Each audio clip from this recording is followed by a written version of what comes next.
What's up, you guys? Carson Lee with OPA JAYS Baseball, and I made a previous video on my channel. Make sure y'all go check it out. But it's the top 3 mistakes that I see with youth baseball players whenever they are trying to bunt.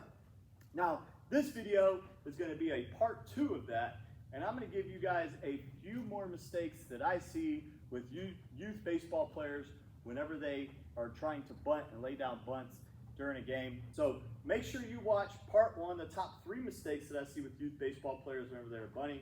Once you watch that, come back to this video and watch the next few mistakes I'm about to give you so that you guys can become a better bunter and help your team win. So mistake number 1, or we could say mistake number 4 if we're going off the extension of the last video, that I see with kids whenever they are going to bunt is that they don't use their body to adjust to the location of the pitch or the height of the pitch. They just try to throw the bat at it and hope that they're able to get the bunt down. But what we want to do is we want to set up at the top of the zone, at the highest point that we would bunt the ball. And then from there, we don't want to move the bat up and down. We want to keep it still and keep our arms in a strong locked position where our eyes are still behind the barrel and it's out in front of us. We're covering the plate, which we talked about in video number 1, part 1. And then from there, any pitch that's low, we just want to use our legs and sink down or come back up to be able to lay down the bunt. So that's one thing that I see very common with youth players is they'll square to bunt and then they'll just drop their back, or they'll square to bunt and they'll raise up. So we want to make sure, just like hitting, we have a strong foundation, we have a strong base. Same thing bunting. We want to be in our legs, we want to be in our lower half, and then just use our legs to be able to go up and down and bunt a ball that may be lower in the zone.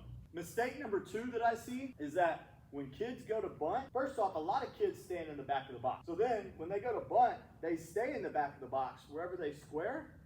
So now, whenever I'm bunting, because of where the foul lines are, I'm not going to have as much room for error to be able to get the ball fair or foul, because that's what we want. We want the ball to be fair or foul. We don't want to bunt something that's up the middle of the field, that's right back to the pitcher or to the shortstop that they're able to field.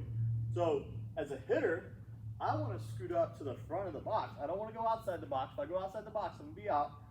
But I want to get to the front of the box so that now my positioning on the foul lines widens out the field for the angles that I'm able to lay down a bunt. So now I'm in a better position to put one that goes right here down the line and rides the line all the way up towards third base, or same thing to first. I have a better angle, a wider angle, a bigger window to be able to bump the ball down the line than if I'm further back into the box. A quick tip for any of you catchers that are watching this video on how to become a better bunter: if you're back here, and it's in any situation, but especially bunt situations, when you're back here, notice where guys are in the box.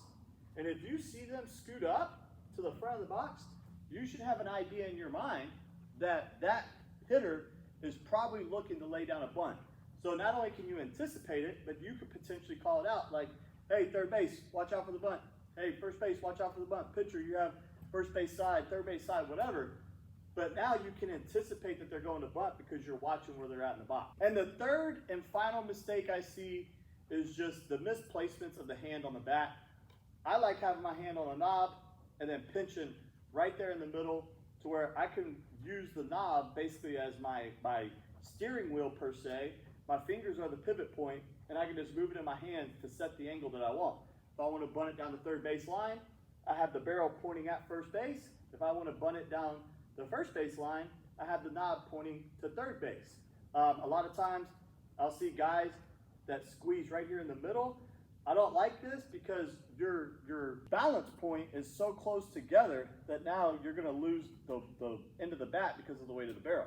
So you're going to go to bunt and it's going to fall this way. I also see a lot of young kids that they'll wrap their hand here.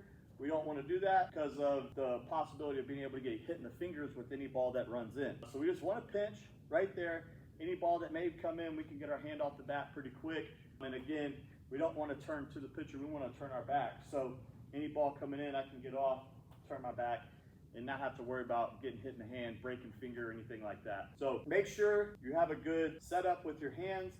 This is going to allow you to be strong with the barrel and be able to catch the ball and not push at it and be able to just have overall more control of the bat. Again, thank you guys for watching this video.